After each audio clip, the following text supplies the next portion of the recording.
Hello and welcome everybody to another episode of Books and Bytes. Glad to be here. Today we're diving deep into Sowell's The Vision of the Anointed, Self-Congratulation as a Basis for Social Policy. It's a classic. yeah, it's a classic for a reason. It really is. This book, it really challenges us to think differently about social policy and the motivations behind it. You know me, I love a good intellectual challenge. Yeah. So what's the core argument here? What is Sowell trying to get us to see?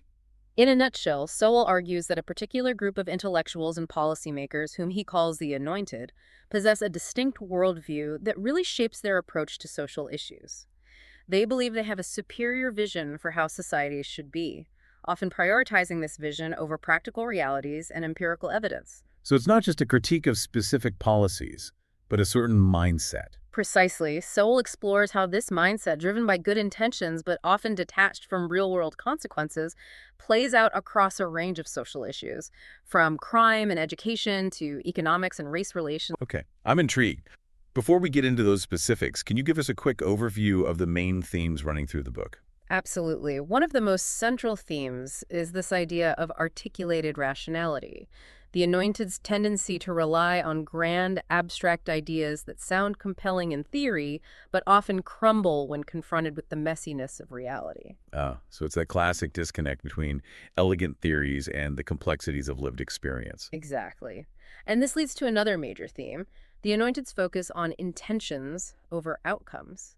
They tend to judge policies based on how noble they sound rather than whether they actually achieve their stated goals. It's like saying, well, we meant well, so it doesn't matter if things went sideways. Yeah. I can see how that could get problematic quickly. And it often does. According to Sowell, he argues that this disconnect between intentions and outcomes is a recurring pattern in the Anointed's approach to social policy, leading to a host of unintended consequences. Okay, so we've got the Anointed, their grand vision, their articulated rationality, and their focus on intentions. What else should we be keeping in mind as we dive into this book? Sowell also explores how the Anointed view those who disagree with them, often dismissing their opponents as ignorant, backward, or even morally deficient. He calls them the benighted. So it creates this us versus them dynamic that can shut down debate and stifle critical thinking. Exactly. And Sowell argues that this tendency to demonize opponents is a key tactic the Anointed use to maintain their moral authority and advance their agenda. This is fascinating stuff. Yeah. I'm starting to see why this book has had such a lasting impact. It challenges us to think critically about the motivations and assumptions behind social policies, even those that might seem well-intentioned on the surface. That's exactly right. It's a call for intellectual honesty and a reminder that good intentions don't always translate into positive outcomes. Okay, I'm ready to get into the nitty-gritty. Let's start at the beginning with Sowell's introduction of the Anointed. What makes this group so distinct, and how does their worldview shape their approach to social policy? Sowell paints a vivid picture of the Anointed, describing them as intellectuals, academics, media figures, and policymakers who believe they possess a superior understanding of how society should function. They see themselves as enlightened and progressive, holding the key to solving social ills. So it's not just about having different policy preferences. It's a deeper, more fundamental difference in how they perceive the world and their role in it. Exactly. They view themselves as possessing a special insight, a moral clarity that sets them apart from the rest of society. The benighted. It's interesting how he uses that term benighted to describe those who disagree with the Anointed.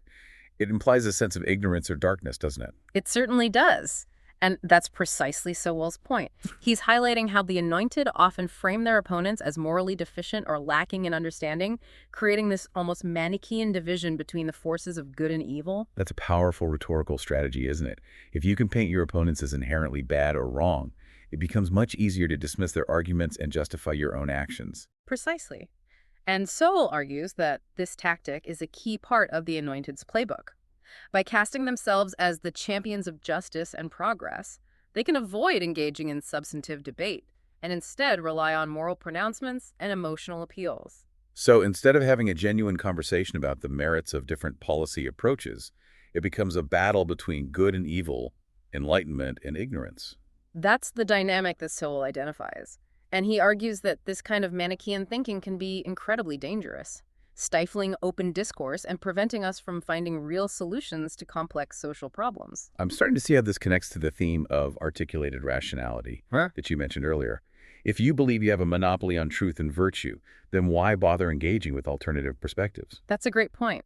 And Sowell argues that this articulated rationality allows the anointed to construct elaborate theories and justifications for their policies, even when those policies fail to produce the desired outcomes in the real world. It's almost like they get so caught up in the beauty of their ideas that they lose sight of the practical consequences. And that's a key tension that runs throughout the book. The disconnect between the anointed's grand vision and the messy realities of human behavior. As you're talking, I can't help but think of that famous passage from the book where Sal writes, "The vision of the anointed is one in which ills as poverty, irresponsible sex, and crime derive primarily from society, rather than from the personal failings of the individuals who live in that society." That's a great example. That passage really encapsulates the essence of Sowell's critique. He's arguing that the anointed tend to externalize blame, attributing social problems to systemic forces rather than to individual choices and behaviors. And by doing so, they create a narrative that absolves individuals of responsibility and justifies ever-expanding government intervention to fix these societal ills. Exactly. And this leads to a whole host of unintended consequences, which Sowell explores in detail throughout the book. This is all so thought-provoking. I feel like we're just scratching the surface here. I'm eager to dive deeper into specific policy areas and see how these themes play out in practice. Me too. Shall we move on to Sowell's analysis of crime? This is where his critique of the anointed's vision starts to get really concrete. Let's do it. I'm ready to see how he applies this framework to real-world issues. When Sowell turns his attention to crime, you really start to see how the anointed's vision clashes with the realities of law enforcement and criminal justice. I bet. It's a topic where emotions run high and everyone has strong opinions. What's Sowell's take? He argues that the anointed tend to view crime primarily through a sociological lens, focusing on root causes like poverty, inequality, and lack of opportunity. So they see crime as a symptom of a flawed society rather than a result of individual choices. Exactly. And this leads them to advocate for policies aimed at addressing these underlying social issues, often at the expense of more traditional law and order approaches. That makes sense. If you believe crime is primarily driven by societal factors, then you're less likely to support things like tougher sentencing or increased police presence. Precisely. Sowell argues that the anointed often view these traditional approaches as punitive and ineffective, preferring instead to focus on rehabilitation social programs and addressing systemic inequalities. But doesn't he challenge that assumption? Doesn't he suggest that focusing solely on social factors ignores the reality of individual responsibility? He absolutely does. He argues that while social conditions may play a role, they can't fully explain the complexities of criminal behavior. He points out that crime rates have fluctuated throughout history, even when poverty levels remained relatively stable. So he's saying that the anointed's focus on root causes can sometimes blind them to the reality that individuals make choices and those choices have consequences. That's a key part of his argument. He's not denying the impact of social factors, but he's pushing back against the idea that crime is simply a product of one's environment. And he backs this up with some pretty compelling evidence, doesn't he? I'm thinking of his analysis of gun control, where he shows that stricter gun laws don't always translate into lower crime rates. That's a great example. He argues that the anointed often view gun control as a common-sense solution, but that the reality is much more complicated.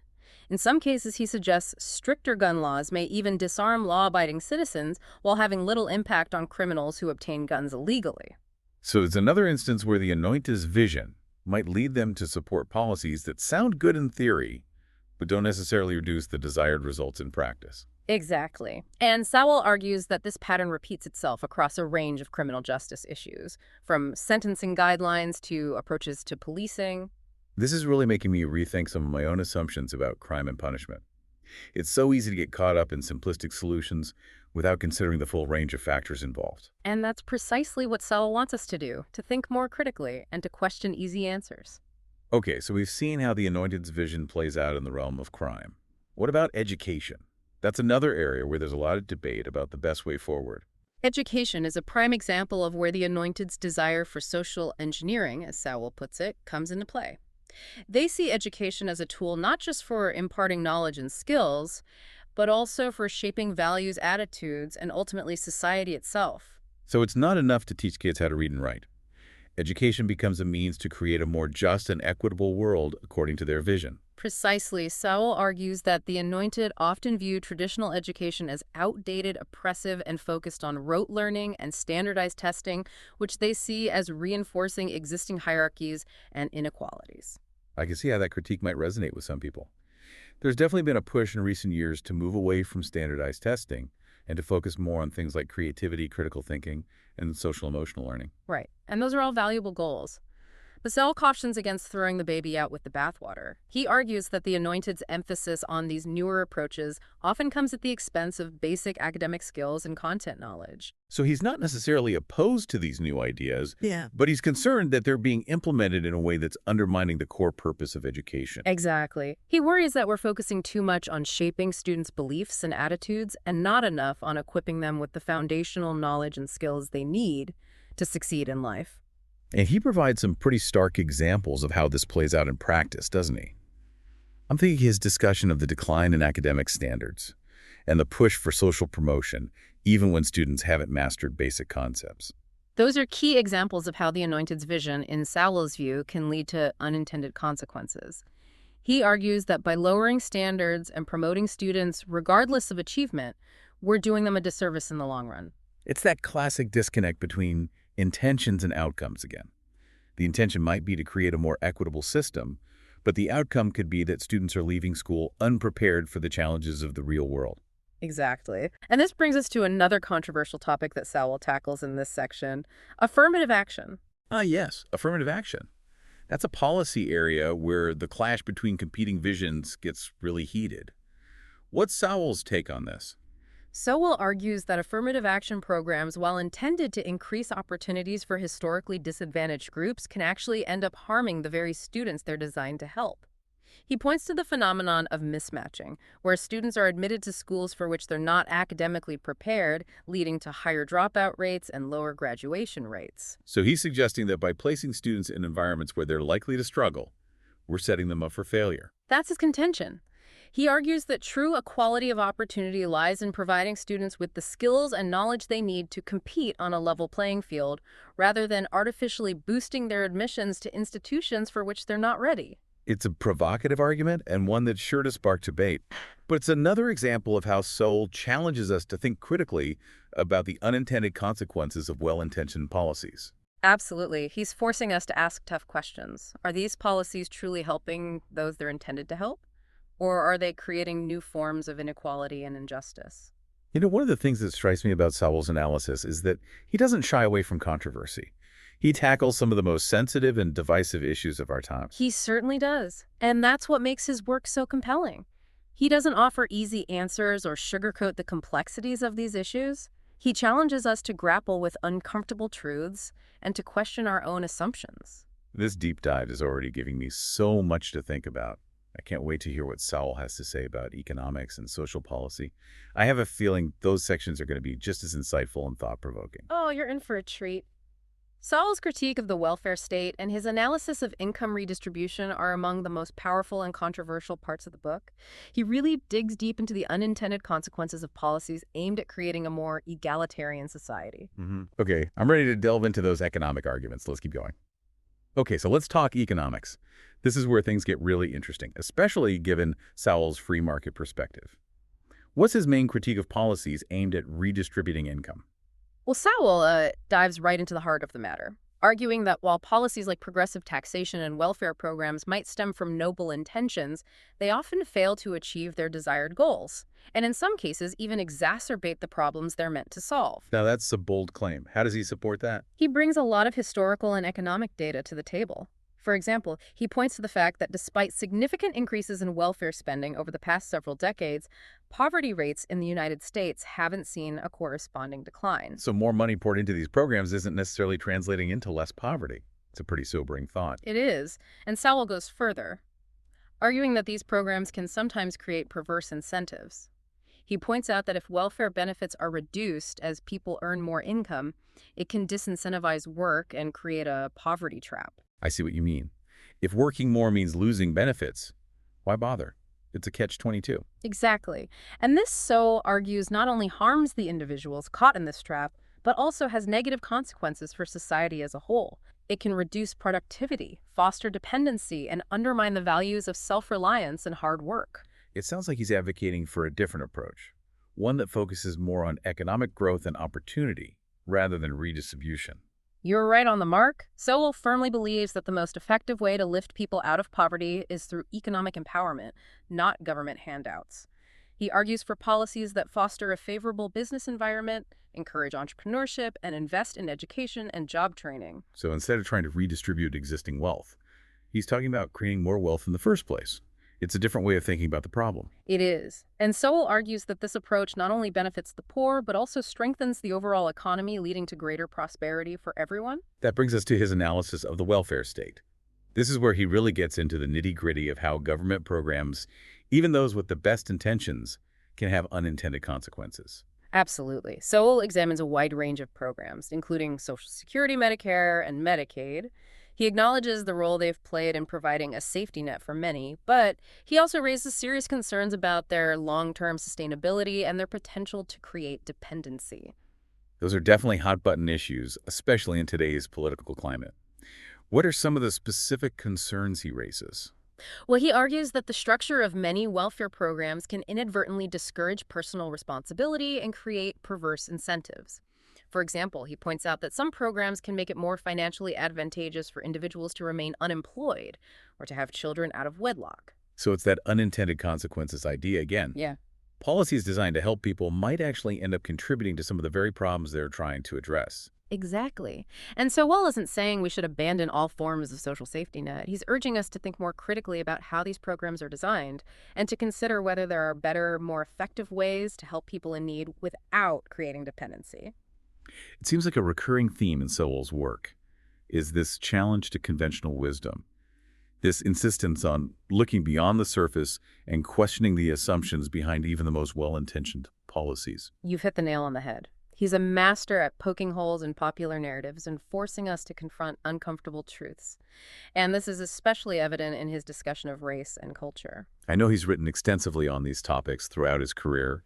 What are some of the key insights he brings to this discussion and the vision of the Anointed?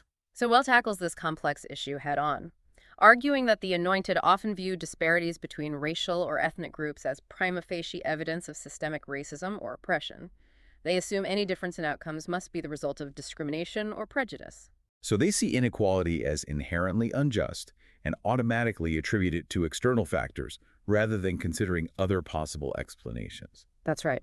And while Sowell acknowledges the historical and ongoing reality of racism, he argues that it doesn't fully explain the complex dynamics of group differences in the present day. He suggests that factors like culture, family structure, geography, and even genetics can contribute to disparities in outcomes. This is getting into some pretty sensitive territory. I know his views on race and culture have generated a lot of debate over the years. They certainly have. But regardless of where you stand on these issues, Sowell's analysis is thought-provoking. He challenges the simplistic narrative that attributes all group differences to external forces and encourages a more nuanced and multifaceted understanding of these complex issues. It's another example of how he pushes back against the Anointed's tendency Mhm. to oversimplify complex social problems and to impose their vision of the world on others. Precisely. And this brings us to another key element of Sowell's critique, the role of the media. Ah, yes, the media. How does that fit into his analysis? Sowell argues that the media often acts as an amplifier for the Anointed's vision. He suggests that journalists and news organizations tend to be sympathetic to progressive causes and often frame stories in ways that reinforce the Anointed's worldview. It's interesting to think about how the news we consume might be shaping our own opinions and beliefs, often without us even realizing it. Exactly. Sowell argues that the media tends to gravitate towards sensational stories that confirm the Anointed's narrative, even if those stories aren't representative of the broader reality. He also suggests that the media often gives more airtime to voices that align with the Anointed's perspective while marginalizing or ignoring dissenting views. So he's suggesting that the media can create a kind of echo chamber where the Anointed's vision is constantly reinforced and amplified. That's the concern he raises. He argues that this can lead to a distorted public discourse where complex issues are oversimplified and dissenting voices are silenced. This really underscores the importance of media literacy and the need to consume news from a variety of sources. We need to be aware of potential biases and critically evaluate the information we're being presented with. I wholeheartedly agree. We can't just passively absorb whatever the media throws at us. We need to be active and discerning consumers of information. This deep dive into the vision of the Anointed has been an incredible journey.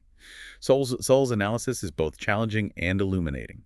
He forces us to confront uncomfortable truths, to question our assumptions, and to think more critically about the complex issues facing our society. He certainly doesn't shy away from asking tough questions or offering provocative answers.